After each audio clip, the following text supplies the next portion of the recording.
You're listening to the SojuTalk Nation podcast, episode 21. Today's episode, we discuss this week in music and life adventures.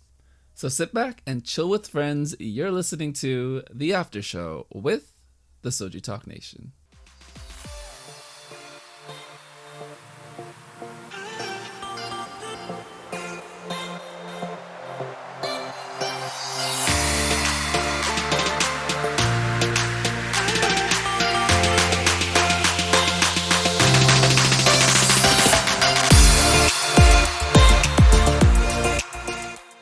Welcome to the SojuTalk Nation podcast, a chill discussion on this week in the SojuTalk Nation.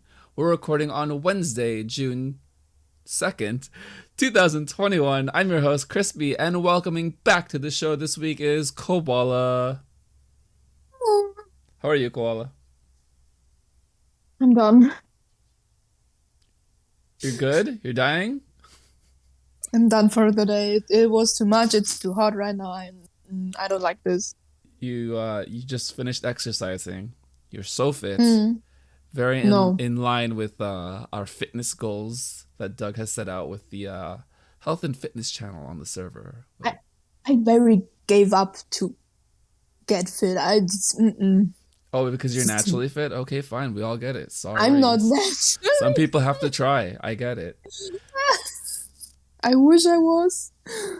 All right, well, that's enough clowning. Let's move on to announcements. All right, so this week on Monday, I posted a new Soju Sessions episode 10. It's Doug, Warren, and Anita's interviews repackaged.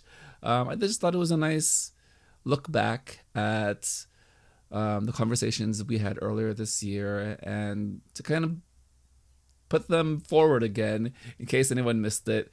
And it was nice for me just to re-listen to the things we talked about and just how comfortable Doug, Warren, and Anita were talking about their friendship, music, and things that they love and resonate about K-pop. So check that out if you haven't already. No birthdays this week, but there are a few birthdays coming up in June. It's summertime. It's time to hang out and open up the world again. So looking forward to all the summer birthdays coming up. All right, let's jump. Yours as well. I will mention that when it happens, but yeah. Thanks, Koala. All right, let's move on to this week in Soju Talk Music. We have 4 songs. The first song is Everglow with First. Gowon Sonyo, GWSN with Like It Hot, TXT, Tomorrow by Together with I Know I Love You, and Joy, Red Velvet's Joy with their solo debut with Hello. Let's start at the top with Everglow. And first, all right, so the crew had a lot of interesting things to say about the song. I'll just set it up by saying I enjoyed the sci-fi space fantasy vibes and concept of everything. This song for me felt like it was very in line with kind of the more aggressive and like cool attitude concepts prior to La Di Da. Far more similar and aligned to Dun Dun and Adios. And it was really interesting that Warren mentioned that also in the show. But for you, Koala, what did you like about this song, and what did you think about how the crew talked about the song? Just a very hype song, as Doug said. I'm still not quite sure whether I like Everglow's hype songs, to be honest. I like Bonbon Chocolat, so their debut, was it a mini? I'm not quite sure. But after that, I was always quite unsure whether I liked their whole like concept they had. Then I know that I like La Di Da because that was kind of a switch up, and now they are back to that whole heavy hype type of music that really just gets you active, and it makes sense for them to do this, but I don't know whether they might want to change it up again because we're so used to it and maybe expect too much out of it. And maybe even like are not bored in a way, but just it would always be the same at some point. So yeah. I think Doug's comment about this being a hype song but not a great song, like it feels like a generic hype song, does make sense. because for me, I think of the hype songs that they've released, this is the least. Well, maybe not least, but this is like the most. I don't know, maybe like the most over the top and like least memorable. Because like Adios and Boom Boom Chocolate, like I can remember those because there's very distinct Everglow sounds. Whereas like this, it just feels like a lot, and I can't really pinpoint like the one thing that makes it Everglow. What did you think about like the camera work and like the science fiction like aspect of it? I think they Oh, touched on it a dude. little bit, but like, I mean, I feel like they have a large budget for making these music videos. Yo, the Chinese money kicking in, Yuehua. Like the visuals were great. I didn't quite like the outfits at some point. I thought they weren't as fitting to the background sometimes. But like the visuals in itself were great. Yeah, Anita really talked about the concept and visually how it all worked together. With some, I think she really liked the outfits, but I think also she pointed out there were 4 outfit changes. I didn't notice that at first, but then when Anita pointed it out, it does all make sense with the transitions and with just everything, with like the speed in which like the music video was paced and moved. Right. What do you think about the choreography? Because like these girls, they go super hard. To me, it felt refreshing that they did this type of choreography because it's more typical of like power moves and male focused music videos and male music videos. What do you think about Everglow being able to pull this kind of choreography off? I mean, it fits their hard hitting music, so it makes sense for them to also like go crazy for their choreos. People always like dances. I mean, it's a big focus in K-pop, and it's always getting bigger with like people saying who's the best dancer and shit, and what is the best choreo. And having a nice, hard hitting, fitting choreo is always good, I would say. And it goes back to when a little bit. It goes back to kind of last year when Doug was talking about like Gen 4 girl groups, and like dance focus groups, right? Where I feel like they're very, I'm not exactly like into, well, I guess in direct competition now with like ITZY as like being like the choreography dance focus groups, because I do feel like it's refreshing and it's really awesome to see just like how powerful like girl groups can be with their dance, especially visuals and just not being the typical like cute concept all the time. Which nothing wrong with being a cute concept, but I do appreciate the emphasis on being able to dance and being able to dance as a group. One note that I do have is that Warren shouted out Onda, and there were a group of simps on the server. Jokeb and Therese, they're big Onda simps because they follow the Everglow TikTok, and that girl has so much charisma. She glowed up so much between releases. It's kind of great that she has a lot of the focus because I think before, I think it was Adios, the crew mentioned that she may have been, she didn't get as much screen time. So overall, the screen time was balanced because Mia definitely was the focus perhaps a year ago, and now it's very much distributed equally to the point where now Onda like is very much like a present, like very much has a strong presence in the group and music video. What do you think about kind of the distribution of screen time, and like focus for each member? And was there any member that stood out to you, Koala? I don't know their names, Crispy. I don't even know their Well, faces. you are the girl group stan. I know there's a Shihyun, there's a Iyu, Onda, Mia, but I have no idea how they look like. Fair, fair, fair. Well, to me, it does feel like it's far more distributed, and I do appreciate that Onda got the opening, because yeah, that girl's glowed up. Again, her charisma is out of control. A last thing I'd like to point out from the main show this week is the impeccable professional transition that Oh Doug no. attempted. No, he did not attempt. He achieved with great success. He just literally paused in the middle of a thought and said, "Warren, do you like it hot?" So, Koala, I'll ask you, do you like it hot? I hate you so much. Moving Why out, are you like that? moving on now to Go and Sonyo, GWSN with Like It Hot. Um, I would like to shout out K Music Every Day at the very top of this conversation because he is a big fan. I think if it wasn't for how much he enjoys this group and their previous songs, I wouldn't have gotten into them as much. Um, Granted, like this mini album and this release is, not as good or at least not as memorable as the previous ones. I mean, I listened to it a lot just because of kind of that shared experience. And, as a mini album, I do really like it. I think the mini album is Flames, even if the title track isn't the best song out of the entire release. But I don't know, I just do like this song. I do like their style, where they do kind of like somewhat of a hip hop like insert with a couple other songs. And yeah, just a quick shout out to Ho Drops because the choreography there is a Ho Drop, and it's like, very cool. All right, so moving on now to the crew's thoughts and opinions and feelings. What did you think about the crew being less than excited about this song? Pretty much on the same page. I honestly can't say what Go On Sonyo's previous track sound like. Neither can I really say how they sound like in general. But I would also say this song was not not the best, I would say.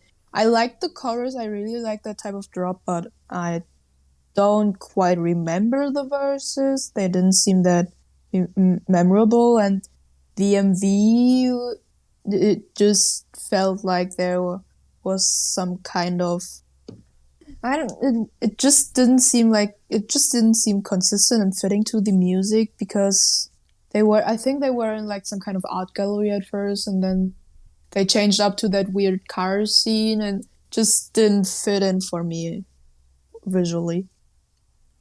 It felt like there was lore, which then my brain's like, oh no, please don't. But it didn't, because then they switched over to like different scenes with them painting together, and then like the art scene, like the outside scene, like just hanging out. Um, I mean, I do feel like the painting imagery is supposed to be a metaphor for the different colors of the members. I don't know if I'm reading too much into it, but I mean, I could imagine that being the case. But I think the crew and Anita herself did make a really interesting analysis. Just like there's a disconnect, right, between like the aesthetics and the visual of the music video and then the song itself. The more I watch the music video, the more I listen to the song separately, I feel the same way. Perhaps maybe not as strong as the crew felt, because I can still enjoy, well, not enjoy, but how do I put this? It didn't affect me as much as like the crew did. But then when the crew talked about it, I can see like all of the criticism and critiques about how the song was put together, and yeah, it was just a nice peek into how the crew thinks about music, because I think oftentimes just general audiences like myself will have a different kind of attachment to a song or a group or a music video, and kind of overlook kind of the critical details and the ways in which it's constructed. So I do appreciate the crew for pointing that stuff out, because for me, it helps me understand K-pop as a genre much more deeply. What did you think about the crew's detailed descriptions about what worked and what didn't work, as far as Doug talking about the chorus and then Warren disagreeing about the chorus, but still coming to the same conclusion that certain elements of the song, or perhaps even the whole song itself, wasn't as impactful as their previous song? I think it was nice because it was a good depiction of of a thing not being liked by everyone, but there's not just that one reason. So we could really tell that they had different reasons why they didn't really enjoy the song as much. But both sides were pretty reasonable. So it was interesting to hear what else could have been improved in their point of view, and maybe listen to the song again after that. Yeah, and I do think that this is a really like high level way of looking at like music and like art, right? Because oftentimes on the internet, if something isn't liked, it's pretty much like, oh, I dislike this and then move on. Where it's like they took the time to really talk about what didn't work for them, because again, it's subjective, and then talking in a way to help the audience, help us, help the nation understand why it doesn't work for them. And I think that helps for critical thinking, and that helps for me being a more critical fan of K-pop and music. Last thing I like to point out is Doug has a thing for Mia's. That's cool. He likes Mia from Everglow, and he likes Mia from Go and Sonyo, and he also likes androgynous people. And it doesn't matter if you're a dude who is androgynous or a woman who is androgynous. He likes you. So there you go. Oh my god. Yeah. Well, we all have our thing. I think that member from Go and Sonyo, very attractive, but again, like very fashion forward. I think very much fashion swagger is kind of the vibe I got from her. Yes, Koala, you're gonna say something? Am I? Let's move on now to TXT Tomorrow by Together with I Know I Love You. I think that's what the song is. Forgive me if that's incorrect, because it's like 0x1 and then I love song equals I love. Yeah, something like that. Yeah, no. So I have a few notes before we get into the cruise conversation. It really caught me off guard. It's very edgy. It's a band song. It's got summer adventure vibes. I had wrote down prior to listening to the episode that it does feel like a Western coming of age story. Western in the sense of like United States, like a Western coming of age movie with a lot of teenage angst. Life is a mess right now, but you can change it if you just surround yourself with your friends and go on that adventure together. I thought the storytelling was really interesting. The song, not my favorite genre of music, but it felt like it was done really well. It was done with the hype/big hit polish, and I can appreciate that from an artistry point of view. The crew went into a lot of details about kind of the heavier vocals, almost the rock sound, Doug really liking it, and then reminding Doug about like the nostalgia days of My Chemical Romance and just feeling some type of way being a 15-year-old. And I do like that Warren made the comparison to Post Malone and Billie Eilish. I hear Rush. When you're saying a lot of words and syllables together, it just kind of messes up, Post Malone and Billie Eilish being like the contemporary Western comparisons, and I feel that a lot. So I've said a lot. Koala, what do you think about the song, and how do you feel like this compares not just to K-pop but to the broader scope of music that sounds similar to this? I like the song. I'm a fan of rock anyway, so I like the. Did I like it a lot? Probably. It's definitely on the side of my more favorable songs of TXT. I don't listen to a lot of music of theirs, so this was surprisingly good for me because it was definitely a switch up for them, but they still kept like the choreo, for instance, that Doug mentioned. That is one characteristic of them that makes them unique. I note on that I thought it was interesting to see that they still had like mics in the hand in the choreo section, because normally you wouldn't do that. It's just a dance performance, but they still had mics on. Yeah, that was a nice touch because it did give like band aesthetics, right? Where it's like they're playing to the microphone as if it's a prop, but then it's functional because their vocals are so powerful and just like heavy, right? So it was a nice touch. It just worked really well. What do you think about how this song is so different from the other TXT songs? Because for me, like I know TXT, I've listened to their songs. I don't typically revisit them.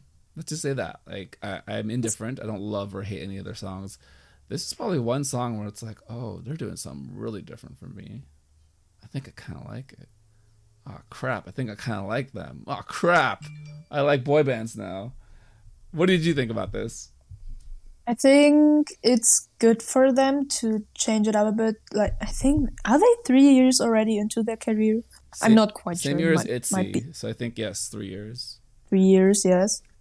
Because people at this point might already have like that mind of knowing TXT sound and not enjoying it. But I think everyone is now excited to see what they will do next because this was such a big switch up. Does this song go on your K-pop playlist? When you think I about K-pop, does this song go there? I like pretty much everything, so I would put it on. It's already on my liked songs anyway, so So I say yes if you're just talking about like K-pop in 2021 and like the variety of sounds and genres that we're getting, right?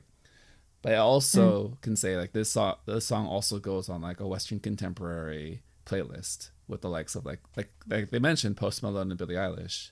And I do think this speaks to more of like high big hit and understanding how to appeal to other markets. Whether you agree with that choice or not, I personally think that's brilliant because ultimately the name of the game is, you know, exposure, entering other spaces, being part of the cultural mindset of like what music is supposed to sound like across the world. And to me, this feels like the most universal sounding like song from a K-pop group since BTS's Dynamite last year. And then like Butter this year, of course, but I feel like this is the one where it's like, oh no, Korean groups, Korean musicians can do something as familiar as what we've been used to in the West for so long. It that kind of turned into a larger commentary on the music industry, but to me, this just feels like it fits right into so many other like Western contemporary music artists' sound that I can just put it on a playlist and be good with that. Um, yeah, closing out kind of our thoughts here for this song. I do think, on a more serious note, Warren mentioning that 5 years down the line, this could be the song that stands out in a positive way for TXT. I can see that because it does feel like the biggest departure, unless they continue down this road, which it does feel like they can pull off. And yeah, puberty, being 15, 16. What did you think about that comment, Koala? Oh god. They're aren't they 20, 22? To me, they will always be 15-year-olds, so I don't know what you mean. Just because they're 1/5 of your age doesn't mean that they are like 10. Excuse me, one So, tenth of my age? I am well into my 90s. oh my god. Uh, I don't like that being this said, ageism. the storyline, very much angst. The MV, pretty cool. The end was confusing. I didn't get why they were dancing around and happy after the car was on fire. Because that's just what you do when you mess up with your friends. Because I think Warren pointed out it was an accident, right? It's ambiguous because he does kind of throw it at the car, but then the looks on their face were just like, oh, that happened. Well, we messed I up. mean, I guess we just gotta dance now. I mean, the move of just throwing away the firelighter was already questionable. But like dancing around once it's on, okay. You seem to have a great time then. Yeah, well, I think it's also a reflection of being a teenager, making questionable choices, and not knowing how to solve the problem that you created. So you kind of just have to laugh it off, which I feel like is a very common experience for anyone growing up and coming of age, where it's just like you don't have any answers, but you're with friends, so you get through it somehow. And I guess this is their way of getting through it, is just happy dancing and being together, which I'm here for. Oh, by the way, the music video had a Mm. feature credit on it. I don't know if that's the case for the song on Spotify. It's Siori, and She's on there too, I think. okay, she I'm not is too amazing. sure. She is very attractive. Please check out her music. She is great. Um, I noticed her vocals throughout the song, and I looked up to see the title to see if she was on there. She is on there as a feature, so yeah, she's amazing. That's really cool that she's on this song. She's collabing with them. She's kind of in the Big Hit family now, which is like, oh, okay, let's get her on more songs, please. Let's get her on more features, and let's get her on the music video, because I think it'd be really nice to see her expressed more creatively, especially with so much exposure. All right, Cole, anything else to say about TXT? I don't think so. All right, let's move on now to the last song of this week. We have Joy with Hello. Before I get into some of the things, also shout out again to Cammy. He loves Red Velvet. He loves Joy. I think he will probably marry this girl if he ever meets her. I don't know. I don't want to put words in his mouth, but he's yeah, let's just say that. You said it, not me. The crew talked about this song really nicely, and I really do appreciate how they thought about this song as a nostalgic song, not to nostalgia as like I know it, but just 90s and early 2000s Korea as a whole, right, as a culture, because I think we still like to think of nostalgia as just based in music, or for me, nostalgia as what was depicted in Western movies and television shows, where you forget that a lot of Korean media at that time doesn't have the same exposure as it does today. So to me, it's more of a peek into the past that I never experienced, that I never knew about. What did you think about how the song was put together and the music video, Koala?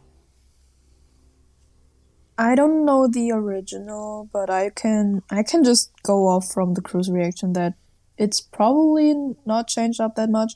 It feels like it's old, and I think the main part I enjoyed of the song was the MV. It was quite cute with the kid, and like the indigenous people with her being from Jeju Island. So I like the concept. Yeah, it was really cute. I had written down after watching it, it felt like a rom-com K-drama. So, a very light slice of life show or movie. And then they had said on the show that it felt like a sitcom. And yeah, it does feel that way, where it's just very light. It's very kind of in the situation of finding a random kid and then helping her, find her home, find her family. And in so doing, they fall onto adventure. They meet a lot of different people from a lot of different backgrounds. And I thought it was cool that they mentioned the grandmas, the diving grandmas who dive for food and fish, because that's just something I had no knowledge about. And in my head, it's kind of amazing that they it's a very dangerous thing to do, and yet like you have these older women dive for seafood and they're just happy about it. That's kind of just normal life for them. And it kind of shows like more like not the cultural differences, but like the ways in which like Korea is different at different parts of the country, right? Because I think a lot of the depictions are primarily from like Seoul and just like what the city feels like, where it's like you have like Jeju and like like open roads and stuff. I don't know. It's just a really nice, fun like summer music video. Yeah, my thoughts feel like they're a little scattered and everywhere. It just makes me so happy to watch it. What did you think about Joy's vocals for this song? I didn't know she was such a good vocalist. Like, I think the only parts where I listen to her a lot is like OSTs of her dramas.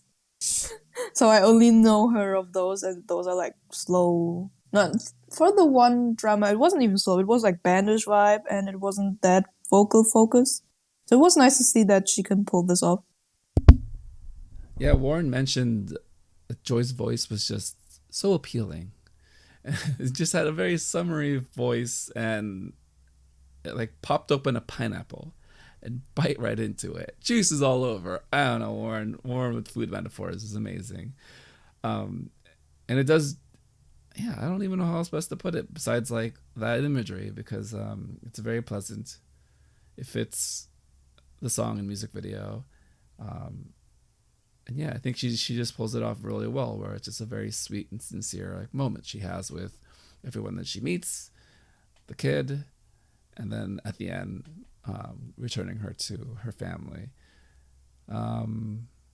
Yeah. Any final thoughts about Joy and this song? Because I think the song is a very fun song, but I don't think this. Well, no, I think it does kind of fit in with like the variety of sounds of K-pop, right? But I think when people typically like go into K-pop, they think like choreo, dance, things like Everglow, things like Go and Sonyo and TXT, or the song is it's a switch up, right? And I think it's important for these songs to be recognized. And then definitely it will be because it's Joy, Red Velvet, SM. It's going to get that notoriety. But I think it's nice to have this as a palate cleanser here and there. So yeah. Any final thoughts, Koala? General, just about SM. Y'all like remakes nowadays, huh? This is something I noticed, and also with the merch, with the albums coming in jewel cases. Are you trying to get back into the 2000s? Yeah, SM apparently wants to go into a time machine and just have kids experience what it was like before iPhones, before streaming, before YouTube, when I was in my 40s. So, I mean, yeah, I think the nostalgia factor that they're playing into it's cool. You know, I don't really have any like deep analysis of like why they would do it, but I do think it's, you know, coming full circle with just how media is and how retro and nostalgia has played into things being marketed over the past few years. And I think it's a natural progression back to the 90s, back to the 2000s. So here we are with remakes and jewel CD cases. All right, so moving on now to the Soju chart for this week. At number 3, we have TXT with I Know I Love You.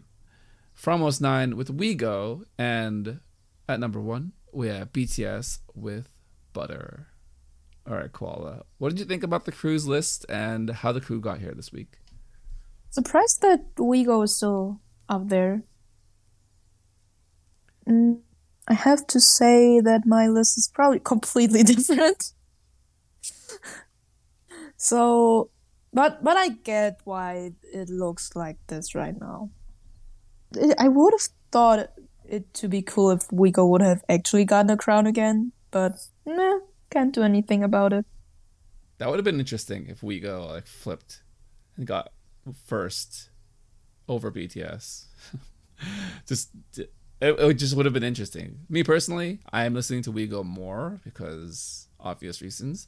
But I do understand that BTS's song is very good. It's still more new than Fromos 9's song. Personally, again, I have Oh My Girl at number 1. So my brain doesn't understand this list completely, but you know, I respect it. I respect the choices they make. I respect their opinion. I think my list would be something with TXT, Yuji with Bonnie and Clyde, and wait, which songs did we have? I'm not quite sure what I put in third. Dun Dun Dance? We Go? One of those. Taemin. Is Taemin anywhere? I still haven't listened to Taemin. I don't have time. Okay, influencer. We get it. I appreciated that you said Uchi instead of Ugi or any other iteration of her name that would confuse the rest of us. Because, yeah, that she's great. And I think it's going to be an interesting saga with trying to pronounce her name just any time ever now in the SojuTalk Nation. But yeah, definitely check out that song and check out her entire solo single, I think. Solo project, solo single, right? The 2 songs that she released, because both of them are excellent. But yeah, I think this is a very straightforward list. I think Fromos 9 still being there, being a number 2, great representation for girl groups. Let's go. But we're going to have a lot of girl groups coming up in the next few weeks. So definitely looking forward to that. Also, BTS, I think they're up for Hall of Spice next week, if I'm not mistaken. Yeah. They will probably get. Wait, what is up next week? I think they'll likely get it. Yeah. Without spoiling it. No, let's just not say anything. I'm just gonna leave it there. I do have a lot to say about Mamamoo, but I'm just gonna leave it there.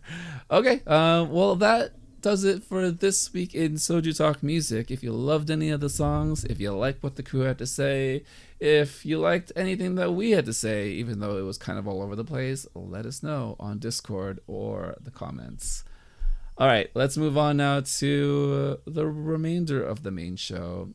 So we don't typically cover news here on the after show, but I did have a small segment because I do want to cover one bit of news, and it's the revelations that Warren can react in real time to things like Isuman sharing his stocks with Kakao and Naver competing over them, with BTS and Taemin enlisting, all with the BTS meal from McDonald's in front of him, and Warren being extremely distracted and all over the place in this segment. Okay, cool. What did you think about how the news section played out this week, and the fact that it was so casual, Warren was so distracted, but it just felt like it was amazing and perfect, and Warren needs to do it every single week? What do you think? First of all, don't do McDonald's every single week. Maybe not too good for your health. Second of all, it was nice because this week wasn't too heavy on news. Like, barely anything happened. But it makes sense to maybe try out something new. And I think most of us liked it. Still sad that there's no BTS meal here because we have a weird asparagus burger. God damn it, Germany. Asparagus burger? I think you showed a picture of that. That doesn't make any sense to us Americans. Yeah, we're German. We love asparagus. It's asparagus season right now. Apparently. Okay. Yeah, no, I think Warren is having a hard time with the packets because they were squished. I'm sorry. I hope BTS, pays for your future meals. I hope that, you let them know because, they're definitely watching, Hybe. And if, Warren eats enough McDonald's on the show, who knows? Maybe they get a sponsorship. Maybe someone at McDonald's sees this and says, hey, we need to partner with these guys because they have an international reach in K-pop fandom. And there was a direct correlation with people who watch the show and eat McDonald's. Am I looking too much into this? Maybe. Okay, cool. One quick thing about the news. So on May 31st, Taemin has enlisted. They went over it on the show, but I will just repeat. Following basic training, he will be in the military band. So he is the last member of SHINee to enlist. And Doug's comment was very on point. Sometimes the military is more of a break than being an idol, which I can definitely see that for someone like Taemin, who is nonstop. He works all the time, music all the time. So it'll be a good break for him. He'll come back refreshed, hopefully. I guess the primary reason I wanted to bring this up is he posted a picture of his brand new haircut. Oh God. Oh dear God. It's a buzz cut. It's a buzz cut, right? That's considered a buzz cut. It's basically isn't it like a tiny bit too long for a buzz cut though? His hair was a weird length. Okay, yeah. So trying to describe it for like audio listeners, it's you take a pair of clippers and you put the one clipper length on it, right? Where you can go 0, 1, 2, 3, 4. I think it's 1, and you basically like shave it all off. So it's not like completely shaved. There's still hair there because you put the 1 setting, but it's all gone. It's just one uniformed length the entire way. And you know what? He seems okay. He doesn't seem so distressed and depressed about it. And that's all I But care about, is that he's okay. I mean, he grew his hair out before this, though. It was kind of sad that he had to chop it off right away. Okay, did he though, or were those extensions? Oh, the white parts were extension, I think, but like he had longer hair than usual. Okay, fair enough. Well, you love Taemin, so you understand more than I do. I totally don't love Taemin. I totally don't love And his you androgynous. totally don't love him. He's not on Totally. like your top 5 He's list. totally not one of the male idols that I love. Let's move on. That,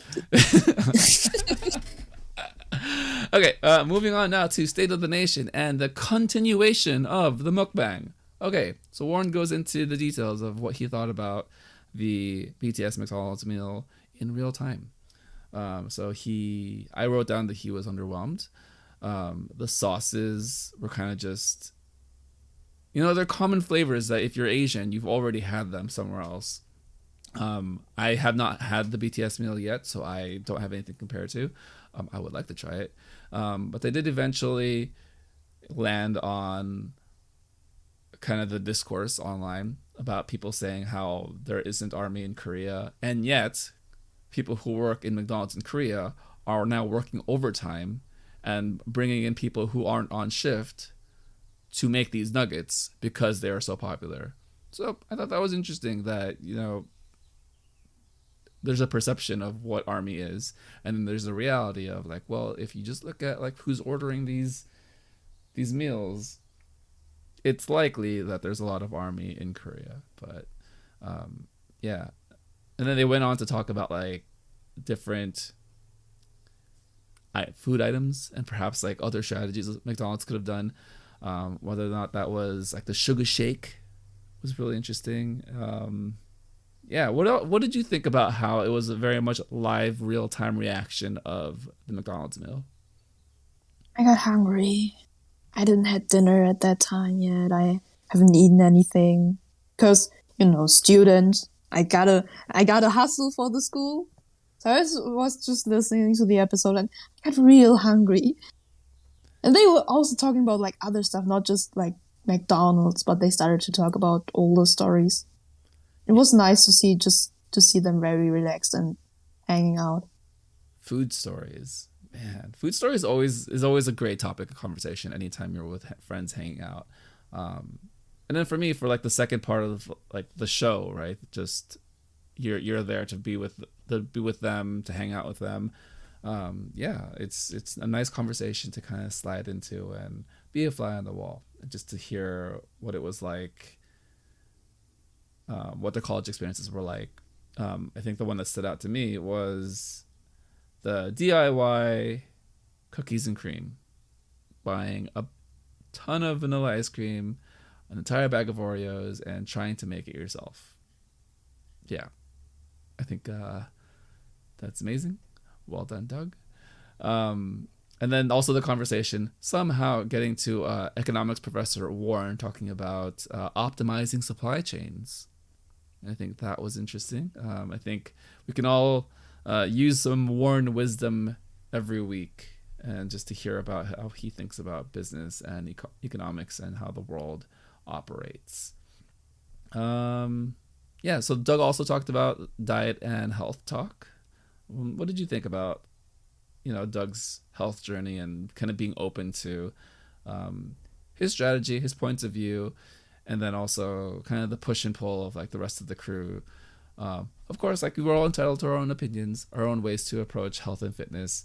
But I think it's really interesting that like Doug sees things a certain way, but also Warren and Nini see things a certain way. So there isn't necessarily like a rigid point of view anyone has to follow. What did you think just overall about that dynamic and that kind of conversation?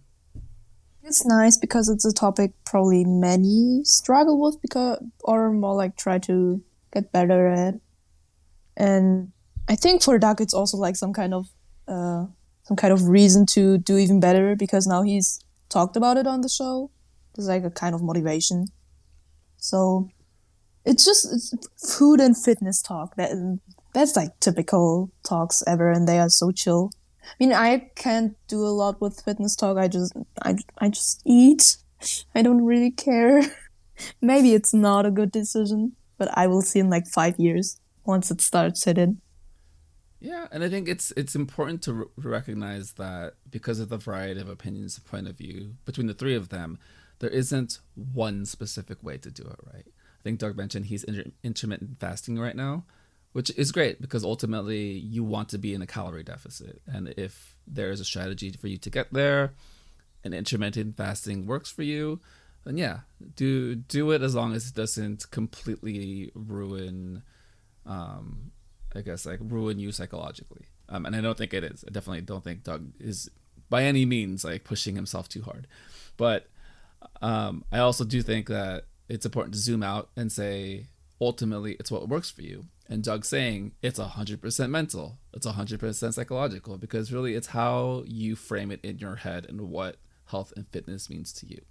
So yeah, just a positive spin on it, because I think oftentimes we forget that idols and entertainers, especially in Korea, go through ups and downs with health, fitness, and body image. And I think it's nice that the crew, in a way, normalized it from a Western point of view, from a Western standpoint, and that we live with very different circumstances than those in entertainment.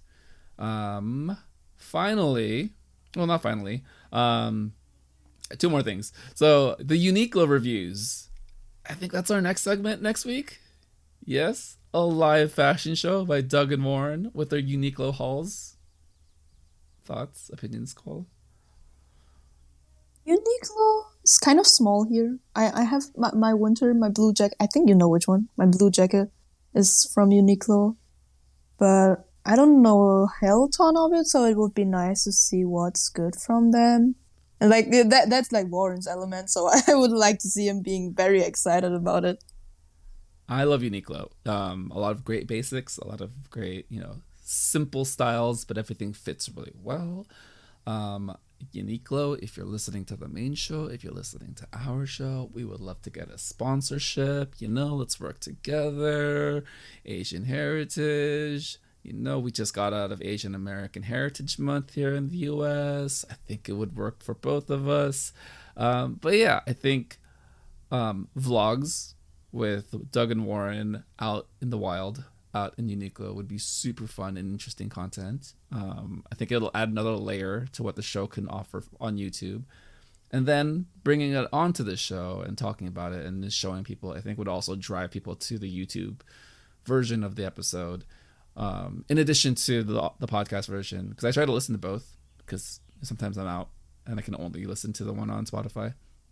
But yeah, it'll be nice for people to go back and watch them and watch, them opening their packages and their fashion choices. So yeah, and you said there's a Uniqlo in Germany, but not very.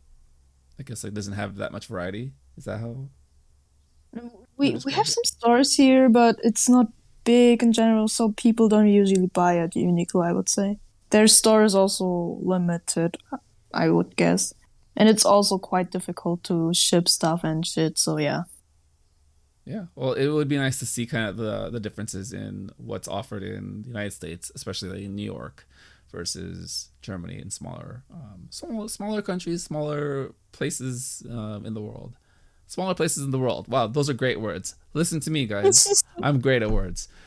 Wise grandpa. The last thing I wanted to talk about this week, and I wanted to make sure I got to it, Anita. Big shout out to Anita and her book reading, and just her reading books and stuff about books. Everyone go read a book. Books are great. So she mentioned Clara and the Sun by Kazuo Ishiguro. It's a very popular book right now. I checked my library online as soon as I was watching the episode. There are 111 people waiting in line to check this book out. There are only 30 copies available. Yeah, it's great. So I'm considering just buying the book just to keep it, but there is not a paperback version of it yet. So I typically like paperback. That is why I will wait. The book just released in March, so there will be some time before a paperback version comes out. But I was able to check out the other book mentioned on the show by him, Never Let Me Go. That book was released in 2005, and that's his other most popular book. And yeah, 2005? Oh my god. were I'm you young. born yet? Were you born yet? I was. Well, the book came out then, and there are many copies at the library. I put a virtual hold on it, so I will go down to the library to pick up my copy once it's ready. But yeah, some of you know this, some of you don't. I love libraries. I feel like it's a nice way to read books on a budget because I don't typically want to have like a million books in my house. I like to read books a lot, so yeah, I think it's just an amazing treasure trove of stories and experiences, and it's all free depending on where you live. If you're in the United States, there's a lot of access to libraries. If you're in other parts of the world, try your best to go to a public library. But yeah, if you're from the United States, I highly recommend exploring your local libraries because they're just there for you. They are free. They're just quite literally free. Any closing thoughts about what the crew talked about this week in this very loose and casual State of the Nation / mukbang, Koala? I don't think so. All right, let's move on to our closing thoughts and our check-in. How was your week, and how's school going? Because I know last week you were dying from school, but this week you made it on the show. How's everything going, and when does school end for the year for you? I have 3 weeks left. I wrote a test before we were recording this and before I came home. So I'm so stressed. I have papers to hand in like a week and they are like 20 pages long. Maybe I should start doing those. Maybe. I mean, once you become a professional influencer, do you really need school? I think you'll be fine. I hate you. But in all seriousness, I think you are doing an excellent job balancing both schoolwork and your personal life and being a co-host on the show because, you do great things here. For the United States over the weekend, it was Memorial Day weekend, which is a celebration of the troops and those who served in the military. It's a 3-day holiday. It turns into a 3-day weekend. So we get Monday off, usually at the end of May every year. And, with people being vaccinated, the world slowly starting to open up. A lot of travel. And I traveled from the Bay Area to Los Angeles to see some family and friends that I hadn't seen since before pandemic. And then we also went to San Diego. We did a little cousins trip, about 10 of us. And it was just nice to hang out and eat food and be on the beach. And eat food and be on the beach. Yeah, super chill. I think now that the world is slowly starting to open up and be normal again, I do feel like I very much appreciate being around people, but I also understand kind of the balance of, the people that I've gotten to know over the past year, and it's still a nice part of my life that I'd like to maintain, whether that's just checking in on the phone, on Discord, or setting aside time to specifically just be on the computer and see how everyone's doing, because I think that was a very important piece of everyone's experience over the past 18 months or so. But yeah, will Germany ever open up is my question to you. They are opening up right now. How's the vaccine rollout look?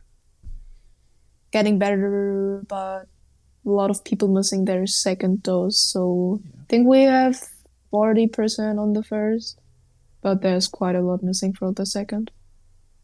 Well, I hope things turn around. I hope people, figure that out, because honestly, it's a great vaccine. It'll get you back to normal. I swear. I swear by it, because I'm not sure how many people were actually vaccinated on the beach. What I saw over the weekend, but if like 90% of those people are vaccinated, then essentially like we're gonna be back to normal if that's just how it works. So yeah. So what does summer look like for you if we weren't in a pandemic, Koala? Give me like a quick 30 seconds of what you would typically be doing during summer. I would be flying to Vietnam. Nice. Well, I hope that you get a chance to do that We when had an Asian trip. We had an Asian trip planned for 2 years, and then Rona happens. I woof. was supposed to be in either Japan or South Korea. What is happening, huh? So you were God an damn it. influencer before this show. Okay, That's not okay. how it We works. get it. You were traveling. You were gonna vlog. Okay. But seriously, it sucks that so many travel plans got canceled because of the pandemic.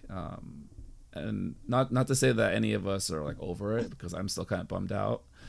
Um, but you know, there is a light at the end of the tunnel, at the end of the road. So hopefully, once the world opens up again, we can all travel, we can all see the world, and we can all, I don't know, reflect on what it's like to not be forced to be cooped up and be separated from everyone.